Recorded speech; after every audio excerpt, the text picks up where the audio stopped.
So I used to be this person who had this laundry list of things that he actually wanted to do. Like I wanted to learn how to code, I wanted to study math, I wanted to read more books, I wanted to, start a YouTube channel. But despite having this ambition and this intention, I could never really get these activities done. Like I could just not get myself moving and I could not just start. I always felt there was this huge invisible barrier between me and these activities. So what used to happen was I used to get really motivated. Like I used to watch movies or some Instagram reels and I just used to get fired up. And I used to use raw motivation to get these things done. But eventually this motivation would fade after like 3 or 4 days and I would just end up back on square one. But that is not who I am anymore. My name is Jibreal Khan and I have been a software engineer at Fortune 500 companies like Dell Technologies, AMD, Synopsys. Additionally, I was one of the best performing students in my bachelor's and my master's program. Lastly, I'm now someone who lives a very disciplined and a routine life. Like I read, I lift weights and I train martial arts 6 times a week. My goal is to help men quit procrastination and live up to their fullest potential. So I hope that my personal transformation lends some credibility to what I'm about to say next. Now this isn't going to be some cute clickbaity videos where I talk to you about the Pomodoro technique or a quick 2-minute fix. I don't think so these things work in the long run. Like I've been there, I've been a serial procrastinator, I've been in the war zone, I've tried hundreds of things. And let me tell you this, 99% of what you see on the internet or what people or what YouTubers tell you is probably not going to work. It didn't work for me either. But in this video, I'm going to talk about the 1% of things that actually do work. Like they flipped my life around and I'm quite positive they're going to work for you. However, these are not some quick fixes. These actually require some lifestyle changes, but they're so worth it. So let's get right into it. So one of the reasons why I could never get myself to do anything productive was because I was just constantly surrounded by things that gave me excessive stimulation, like video games, binge watching Netflix, eating a lot of garbage food, scrolling through social media. Whenever I used to do these things, I used to feel really good at the moment because I used to get this dopamine spike. But just a couple of minutes after I was done with them, I used to feel lethargic, low in energy, unmotivated. That's because all these activities release a massive amount of dopamine into your system. So I was just constantly bombarding my brain with all this excessive pleasure chemical. And what happened next was that I eventually became desensitized to it. So regular things like reading, trying to do math problems, trying to learn how to code, all these things stopped being fun and interesting because I was just so desensitized to it. They did not even register as pleasurable or interesting because my bar for what counted as fun had been raised so high due to all the overstimulation I was providing my brain. And regular activities were fairly low in comparison. Like you're not going to want to read a book after playing 4 hours of video games. It's simply too boring. It doesn't register as fun. And naturally, what happens when you stop finding something interesting and fun?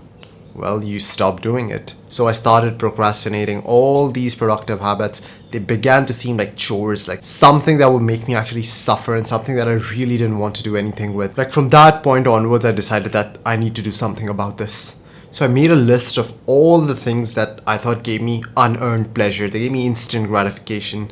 And some of the things on this list were like 10 to 15 years old. Like I was really just hooked to them. It took me years to finally figure this out, but there is no such thing as free pleasure. Like anything around you that's giving you this free pleasure, it's probably destroying you. Like all these things that were on my list, they were just happiness loans. They costed the future me of happiness. They robbed the future me of happiness, motivation, drive, and all these other good things. So I decided that I'm going to win my happiness back and I'm going to quit all these things on this list cold turkey. And I know the conventional advice is, hey, don't quit things cold turkey, just wean off them bit by bit. But that is what I did. I literally just was like, nope, no more, none of this shit. I'm gonna quit all these things cold turkey. So after the first few days of trying to quit these things, I faced like 2 major problems.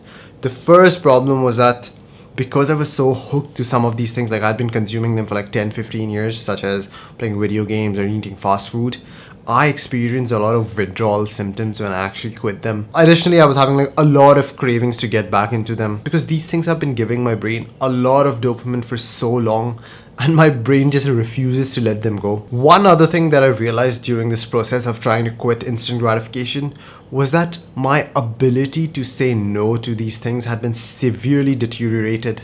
Because for years and years I had been indulging in instant gratification, I had lost my willpower. The thing that helped me the most in order to beat this problem was fasting. I know it sounds weird, but when you don't eat food for like 18 to 20 hours, then your body has like a different sort of motivation, your mood elevates, and you find yourself not craving any of these absurd addictions. Like you don't feel like smoking, you don't feel like consuming garbage food, you don't feel like doing stupid things. There's something about fasting that clears your brain fog and you become like almost hyper focused, and that is what happened to me. I was no longer craving fast food. I had really good motivation levels. I wanted to do something with my life, and since I was now able to say no to food and water, like these things are so fundamental to our existence, and I was able to say no to them, this really improved my self-control and willpower. Since I could say no to these things, I could easily say no to things like playing video games or browsing through social media. It's like I'd rebuilt my willpower and my ability to say no. The second problem that I faced was that I felt like I had a big void in my life. Like all the previous activities that I used to do, they were all related to instant gratification, playing video games and stuff, and I had removed them from my life. I found that I had so much free time during my day, and an idle mind is the devil's playground. I found myself missing or craving all these bad behaviors whenever I was bored and I had all this free time to kill. You see, when most people think of dopamine detox, they only consider one part of the equation, and that is to just quit instant gratification, quit all these high dopamine activities. But there is a second part of this equation. You actually need to replace all these hedonistic instant gratification activities with activities that are productive and that give you delayed gratification. Otherwise, you're going to have this big void in your life and you're going to be bored. So what I did was make a list of all the productive habits that I always wanted to do. Like these were things like taking cold showers early in the morning, reading 20 to 30 minutes, going to the gym, learning how to code, starting a side hustle. All these things that I wanted to do for years. I made a list of all of them, and I decided that I'm going to fill this void in my life, this idle time, this free space, with all of these things. And you know what is the best part about having productive things in your routine? Is that when you tick something off your to-do list, your brain actually rewards you. It actually releases dopamine. So you feel good, you feel like you're heading in the right direction. And additionally, these things cause real life transformations in your life. Like once I started hitting the gym, people noticed. People are like, whoa, you look different, you look better. And that actually gave me more motivation and more dopamine. When I started reading multiple books on various topics, I became a more interesting person to talk to, and people started noticing that thing that, hey man, what you say makes sense. That once again gave me more dopamine. And now that I was not bombarding myself with excessive stimulation, like I was no longer eating shitty food, no longer playing video games, my pleasure sensors had recalibrated. Like things that I previously found boring now became interesting to me. Like I now enjoyed taking a walk. I now enjoyed reading. I now enjoyed studying math. All these things which felt like chores, they were not interesting at all, they began to feel fun once again. It's like my life was a video game and everything started feeling fun and interesting once again. All these good habits were now much more easier to maintain. Like I didn't have to push myself. Like they were pulling me towards them. And that is how I actually stopped procrastinating things. Because the most interesting things about my day were these productive habits. Like, hey, if you're someone who's ambitious and wants to do all these great things in life, but procrastination and bad habits, they're just weighing you down, then click on the link in the description and book a free one-on-one call with me. In this call, we'll discuss your goals and the things that are holding you back and come up with a custom plan that is designed for you to achieve your targets.